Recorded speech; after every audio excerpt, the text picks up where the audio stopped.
They erased me from the family until I walked into my sister's wedding in uniform and the entire room fell silent. What happened next? It wasn't revenge. It was recognition. And it changed everything. They didn't expect me to show up. To be honest, I wasn't sure I did either. The wedding invitation had sat on my desk for almost 2 weeks, unopened at first, then half opened, then read over and over until the edges frayed. Heavy cardstock, gold embossed lettering, and one name on the front. Not Evelyn, not Evie, certainly not daughter. Just a title. Major General Evelyn Maddox. As if that made it easier to stomach. As if a name without familiarity was somehow less threatening. 6 years had passed since I last heard my parents' voices, if you don't count a voicemail forwarded by accident or a name dropped with awkward pity at a military gala. There were no calls when I earned my second star. None when I nearly lost my hearing in Helmand. Not a single message on my birthday. Silence isn't always loud. Sometimes it's meticulous, cold, curated, a disinvitation from your own life, dressed in dignity. But now, they'd sent an invitation to Haley's wedding. A handwritten note inside it said only one word. Behave. No. We miss you. No hope to see you. Just that. I turned the envelope over in my hand again. Had they even found my address, or had the Army's event protocol team passed it along out of bureaucratic habit? Maybe Haley just figured her little PR spectacle wouldn't be complete without the family disgrace in the back row. This wasn't an olive branch. It was a performance. This wasn't an invitation. It was proof. Proof they tried. People think revenge stories start with rage. Mine didn't. It started with disbelief. Then came a soft, aching curiosity. A whisper of a question I couldn't put down. Did they still know how to spell my name? Outside my office window, the wind tapped at the glass like it had something to say but didn't know how. I leaned forward, arms braced on the sill, watching the recruits at Stuttgart training base go through morning drills. Young faces, eager voices. They still believed that serving meant belonging, that you could come home and still be whole. I envied them for that. A knock at the door broke the stillness. Simmons, my aide, stepped in without waiting. He was always 2 steps ahead and 3 thoughts deeper than he let on. He nodded toward the envelope on my desk. You going? He asked. I glanced at the thing again, its gilded edges mocking me. Just got the invite, I said flatly. He raised an eyebrow, no smirk, no sarcasm. That's what we're calling it. I didn't answer. He didn't need me to. We both knew the truth. It wasn't a request. It was a test, a challenge, a threat disguised as family duty. And I still hadn't decided whether to walk away or walk in. But I knew one thing. If I showed up, I'd wear the stars on my shoulders. Not to show off, not to demand respect. Just to remind them that they don't get to erase me quietly anymore. Virginia welcomed me like a glossy magazine cover. Cherry blossoms, surgical landscaping, mailboxes painted in HOA-approved neutrals. The kind of place that looks perfect until you step too close and realize it's just good lighting and expensive silence. I turned into the cul-de-sac and pulled up across from the house I'd once called home. It looked the same, which somehow made it worse. I hadn't been back since my father's funeral. Not really. I stood in uniform that day, behind the crowd, because there were no seats left for me in the front row. Not even one. And now, I was here for Haley's wedding rehearsal dinner. I paused before the knock. Then the scent hit me. Lemon polish. Barbara Maddox's signature. Clean, sharp, sterile. The smell of disapproval dressed as order. The door opened. My mother's eyes landed on my uniform first, then my face. She blinked once. Evelyn, she said evenly. Please don't ruin this for Haley. Not a hello. Not a welcome. Just a preemptive warning. I nodded once, barely. She stepped aside. I entered. Inside, everything was exactly as it had been. Same china cabinet filled with plates no one ever used. Same chandelier. Same undercurrent of tension humming beneath the polished floors. 14 people around the mahogany dining table. 15 chairs. Guess which one was mine? The seat farthest from the head of the table, beside the sideboard. Right where the kitchen heat would sneak up your back all night. Not near Haley. Not near family. I didn't sit. Not right away. No one announced me. No one said, Evelyn's here. I was a shadow that slipped into a photo someone had tried to crop. A cousin glanced up, nudged the girl beside her. I heard the word security. I didn't flinch. But if you've ever walked into a room you once filled with laughter only to be treated like a stranger, you know exactly how that silence feels. You don't forget it, ever. The ballroom at the hotel looked like something from a bridal magazine. White linen tablecloths, gold-rimmed plates, an ice sculpture shaped like intertwined initials that was already starting to drip. The seating chart stood on a brass easel near the entrance. I scanned it, looking for my name. Table 1. Haley and Andrew. Table 2.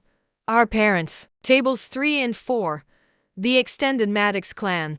I kept reading. No. Evelyn Maddox. No rank. Nothing. Then, near the bottom, scribbled in tiny letters, E. Maddox, table 12. By the catering exit. My napkin was a different shade of cream. A message, not an oversight. I'd seen ambushes planned with less precision.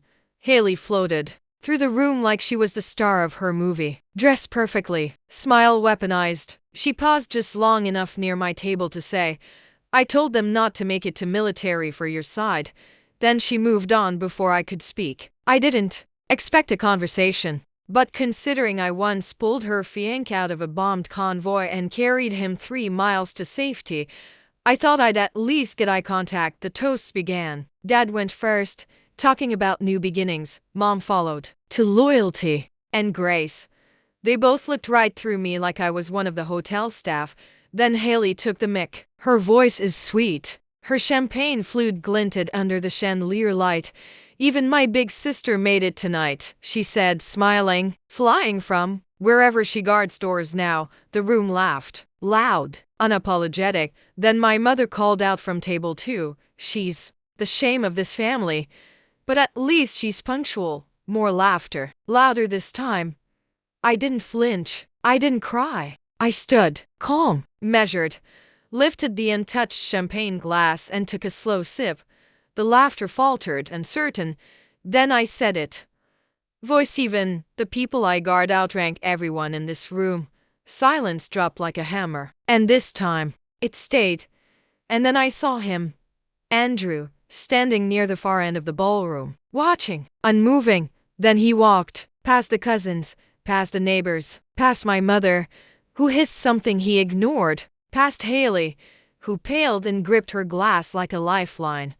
He stopped 1 pace away, and then he saluted.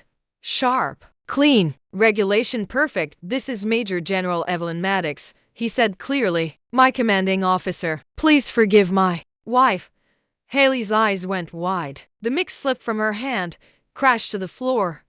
She fainted. A scream. A glass shattered. My mother bolted to her feet, but I didn't blink.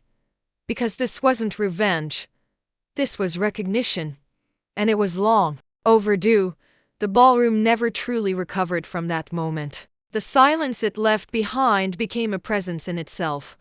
Hovering, pressing into every corner like smoke from a fire no one wanted to name. People whispered, cleared their throats and shuffled chairs. Some glanced my way and then quickly away, unsure whether to nod, smile, or vanish entirely. Andrew's salute still hung in the air like a question none of them knew how to answer. For years, I had been a ghost to these people, an inconvenient shadow hanging off the family name, spoken about in past tense and apologetic tones. But not now. Not after that.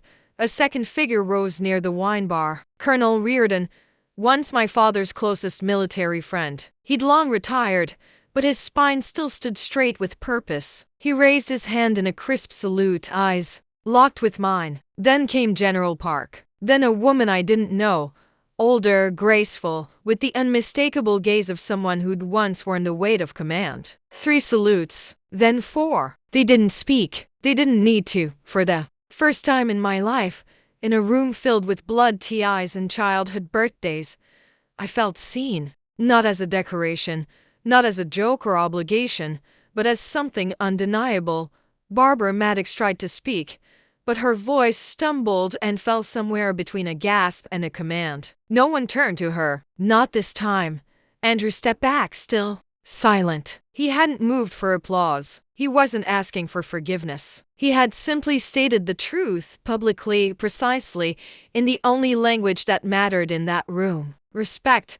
I didn't take the mick. I didn't need to. I remained standing, hands behind my back, chin level, heart steady. And somehow, that was louder than anything they had ever shouted at me or whispered behind my back. That night, after the ballroom cleared and the laughter turned to murmurs of confusion and scrambled excuses, I sat alone in the hotel lounge, a glass of water in front of me untouched. No alcohol tonight. Clarity was more intoxicating than anything the bar could offer. Barbara arrived precisely on time. Pale cardigan, gray slacks, pearl buttons secured like armor. She didn't sit. At first, just looked at me as if scanning for weakness, or maybe for softness. I offered neither. She sat. You certainly made a statement, she said. I said nothing. She sipped her coffee. It was cold. She didn't complain. The media is buzzing, she said after a pause. Some headlines are flattering, some not. Still, I said nothing. Not because I had nothing to say, but because I wanted her to understand how long I had waited to be in a room where I had the silence and she had the scramble. I wasn't prepared, she said. None of us were. Haley fainted. She always had a weak threshold for truth. I said calmly. Barbara stiffened. That's not fair. No, I replied. It's accurate. She has sensitivities. She continued, eyes tight. I was trying to protect her. From me? I asked. Barbara didn't answer. She took another sip, forcing the coffee down like medicine. I thought maybe you could release a statement, she said. Something neutral, clarifying. We didn't fully understand your role. I smiled, just slightly. Let me understand this. You want me to issue a press statement, not to correct a lie, but to preserve your discomfort. She looked away. You have to understand. We didn't mean to hurt you, but she did. I was trying to protect the family's image. You were different. I wasn't different. I was visible, I said. That's not the same thing. I opened my leather folio, pulled out 2 sheets of paper, slid them across the table. This was sent 7 years ago to the Military Ethics Board, I said. Anonymous tip. Claimed I falsified reports, questioned the validity of my Bronze Star, said I was unstable, politically promoted. Barbara blinked, but otherwise didn't move. I was passed over for a promotion that year, the first time in my career without an explanation. She didn't touch the papers. This second sheet, I continued, is a linguistic breakdown, standard forensic report, match phrases, sentence structures, voice patterns. I tapped the bottom line. Haley Maddox, primary author. Barbara Maddox, secondary contributor. She stared at the page. Her hand trembled slightly, just enough to betray the mask she wore. I didn't write that, she whispered. No, you just gave her the words. Silence again. I made choices, she finally said. I didn't stop loving you, no? I replied. You just stopped calling. Her eyes welled, but I knew better than to trust the water that never fell. I didn't want to lose you, she said. You didn't lose me. You pushed me out, then resented me for not coming back. Her hand reached halfway across the table and stopped, hovering, hesitating. If someone asks why I stopped coming, I said, don't say I drifted. Don't say it was complicated. Say the truth. You made a choice. So did I. I stood. She didn't chase me. That was the most honest moment between us in decades. The following week, I left Virginia, back on base. There were questions. A few news outlets tried to reach me. Invitations came in from podcasts, veterans foundations, and media panels. I declined them all. I wasn't interested in a spotlight. I wasn't seeking revenge. I was rebuilding. My commanding officer called me in 3 days later. Pentagon wants you on the new Joint Ethics Advisory Board. He said. They're fast. They're desperate. I considered it. A seat built out of betrayal. How poetic. How expected. No, I said. I've got another idea. The Resilience Foundation launched quietly at first. No fanfare. Just a website. A mission.to support service members whose careers had been sabotaged by the people closest to them. Parents, spouses, siblings, friends. We offered legal assistance, psychological support, reputation recovery, advocacy, real tools, real help, because some battles aren't fought in combat zones, they're fought around dinner tables, in holiday silence, in empty front row seats at funerals. We called them survivors, not victims, because to endure that kind of quiet erasure and still keep moving forward, that's not weakness, that's strength without applause. I met with donors, recruited counselors, trained staff. My uniform didn't get me in every door, but my scars did. And the silence I once carried like a punishment became the very thing that opened the conversation others were too ashamed to start. One night, months later, I got a letter in the mail. A no return address, but the handwriting was unmistakable. Barbara Maddox. Inside was one page. I saw your PBS interview. I didn't realize how far you had climbed. I wish I had seen you then. That was the line that stood out. Because the truth is, she had seen me. She just didn't want to. And now, she doesn't get access to who I've become. Not out of hate, but because I finally love myself enough to choose distance without guilt. A year after the wedding, I stood barefoot on the terrace of a stone cottage on the Amalfi Coast, a mug of espresso in my hand. The sea was wide and unapologetic in front of me. There were no briefings to lead, no bars to polish, no smiles to fake, no rank to explain. Just the sea, the salt, the quiet. The kind of silence that didn't hurt anymore. The kind of silence I chose. A boy from the nearby village stopped by that morning. 12 years old, carried a basket of olives and bread. "Were you a general?" he asked in broken English. I smiled. "Once," I said. "Now I'm just someone who decided not to disappear." He grinned, ran barefoot back down the hill. I turned back to the sea. The wind was soft. The sun was rising. And for the first time in years, I didn't need to defend myself. The cottage on the Amalfi Cliffs became my refuge. Not a retreat from the world, but from the weight I had carried for years without realizing it had become a second spine. Here, silence didn't shame me. It healed me. Mornings came with espresso and salt wind. Evenings with brush strokes and the deep orange glow of sunsets bleeding into the water. For the first few months, I barely spoke to anyone outside the foundation team and the villagers. That was intentional. After years of command, of war zones and medals and microphones, I needed stillness without scrutiny. But the quiet has a strange way of making you hear things you once silenced. My past didn't haunt me. It questioned me, pushed gently in the corners of my mind like wind through a loose window. It reminded me of things I never finished saying, or never got to.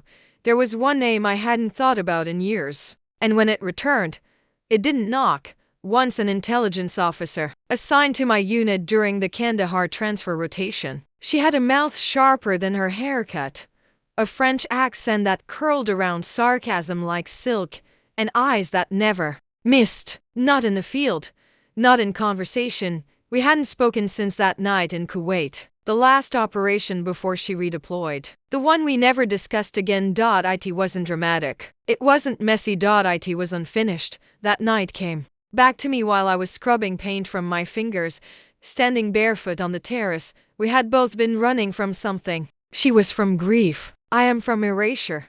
We met in war, connected in silence, and parted before either of us could admit that what we'd found wasn't just comfort. I stared at the sea and said her name out loud for the first time in 6 years. Naomi. I wasn't prepared for what happened next. The next morning, I received an email from Colonel Park. Not formal, just a single line. "She's in Marseille, working freelance intel for Interpol. Saw your foundation interview. Thought you should know." I stared at the screen longer than necessary. I didn't respond. I didn't need to. Something inside me had already decided. By evening, I was on a plane. Marseille was chaos wrapped in sun-drenched charm. A loud, disorganized miracle of a city that didn't pretend to be anything other than what it was. I arrived unannounced. I knew better than to schedule or warn. Naomi had always hated ceremony, I found her in a cafe near the docks, reading, alone, the same black sunglasses, the same casual disinterest in being noticed. Until she saw me, she didn't stand, didn't smile, just set her book down and stared like I was the ghost she had been expecting. Major General, she said. I sat without invitation. You don't salute anymore, I asked. I'm not under your command. Shame, I said. You were always good at following my lead. That got a smile. Small, crooked, dangerous. She leaned forward. So what brings the American legend to France? New war to win? I met her gaze. No, just one. I finally stopped fighting. Her smile faded. Her hand brushed a strand of hair behind her ear. Something shifted. She didn't ask what I meant. Naomi never asked what she already knew. You disappeared, she said after a moment. So did you? That was the deal. No, I replied. That was the excuse. She looked away then, toward the water, toward something she hadn't dared let surface. I reached into my satchel, pulled out a folded copy of the wedding article, laid it on the table. I thought you should know why. I vanished. Why did I stay gone? She unfolded it. Read in silence. When she finished, she folded it twice slowly. Bastards, she said. My family, I said. Same thing. We sat in silence for a while. Not awkward, not strained, just full of history. Too complex to unpack in one afternoon. I started. Something, I said. A foundation. For people like us. Like us? Soldiers broken by people they trusted, betrayed by family, undone by silence. She looked at me then, not like a woman looking at a former superior, not like a friend, reunited, but like someone remembering what it meant to be seen. I want you to join it, I said. Doing what? Whatever you want. She didn't answer right away. I'm not who I was, she said. Neither am I. She studied me, like she was measuring whether I was offering a lifeline or a memory. I'll think about it. She came to Amalfi 2 weeks later. No announcement. Just arrived with a small bag and a bottle of wine. She didn't explain. I opened the door. She stepped inside like she had always belonged. The first night, we didn't talk about the past. Just shared food, looked at the sea, sat in silence that didn't ache. The second night, she asked me what I had painted.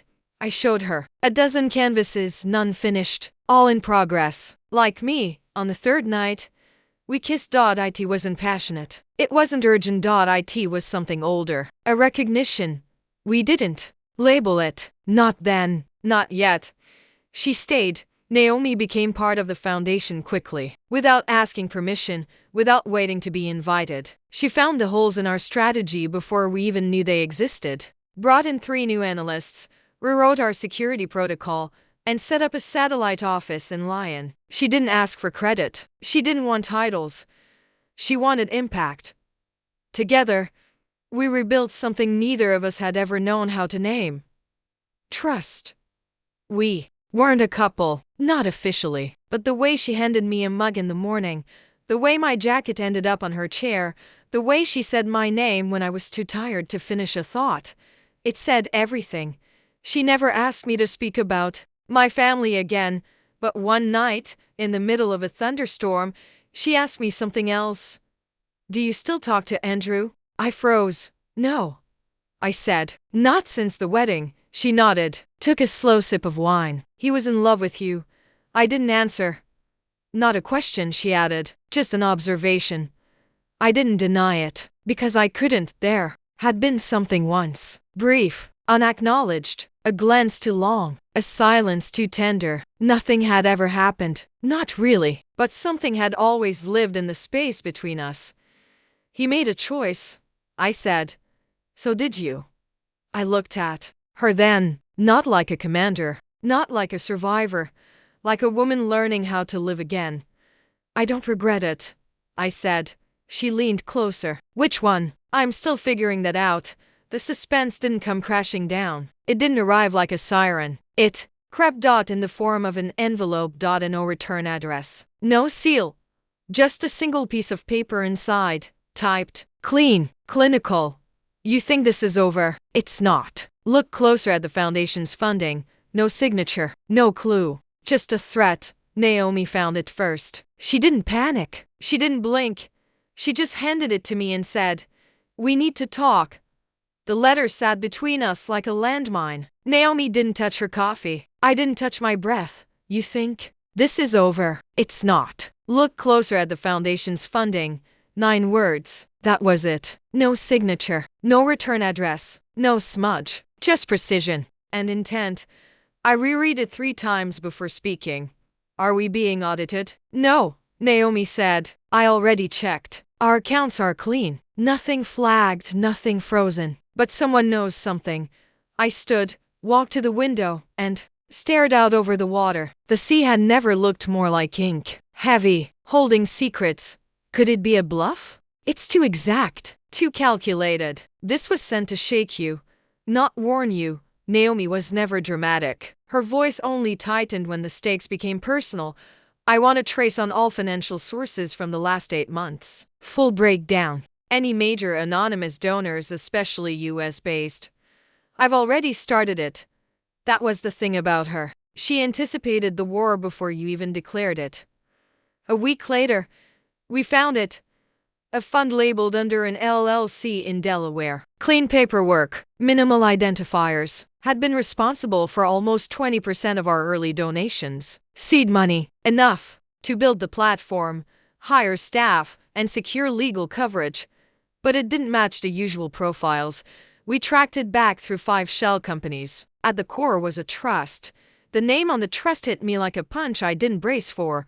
Roy B. Maddox, my uncle, the one who gave the eulogy at my father's funeral. The one who smiled during every betrayal, like it wasn't personal. The one I hadn't spoken to in years.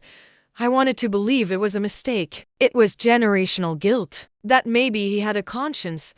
But then we found the contract, hidden inside. The legal language, buried under tax clauses and grant conditions, was a clause that granted access. Access to board strategy meetings, financial reports, donor lists. Nothing had been activated. Not yet. But the trap was there. Naomi sat back in her chair after reading it, jaw tight. "They were never trying to stop you," she said. "They were trying to own you." I remembered Barbara's voice in the hotel lounge. "I wasn't prepared. I thought maybe you could release a statement." They didn't want an apology. They wanted control. I sat in silence for a long time, then reached for the one thing I hadn't wanted to use, the recordings. I had one 6 years ago. 1 month later, I was passed over for my first star. Haley and Barbara had left a voicemail. By accident. Forgot to hang up. They were laughing. I'd kept it. Not for evidence, but as a wound I couldn't close. I played it for Naomi. They spoke about me like I was an obstacle. Not a daughter, not a sister. She needs to be seen less. Barbara had said, "I'm working on that." Haley replied, "Uncle Roy's helping." They had silenced me not because I embarrassed them, because I overshadowed them. And now, they were trying to rewrite the final chapter. Not anymore. I flew back to Virginia alone. Naomi stayed in Amalfi. She didn't ask why I needed to go. She just said, "Finish it, and come back whole." The Maddox estate hadn't changed. The same hedges, same mailbox, same sterile perfection. I rang the bell. Barbara answered. Her face didn't shift. "I suppose you've come to scold us." "No," I said. "I've come to free myself." She stepped aside. Inside, Roy waited in the parlor. Smug, confident.